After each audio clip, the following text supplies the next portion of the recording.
kids! How are you? Welcome to our online class.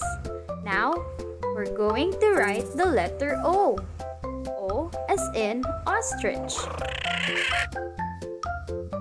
We'll start with uppercase or big letter O. To write big letter O, we'll start at the top and do a full circle.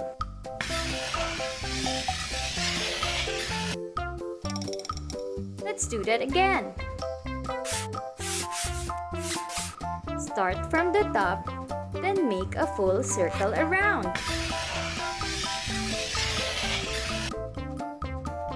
Now you try.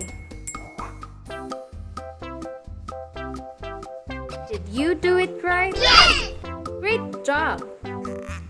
Now, let's move on to lowercase or small letter O. To write small letter O, we'll start in the middle and draw a little circle. Let's try that again. Start at the middle and make a little circle all the way around. Now you try. Did you do it right? Yes! Well done! Now you know how to write the letter O. Try some more so you can get better. Happy learning! Thank you for watching! For more fun educational videos, click here to subscribe.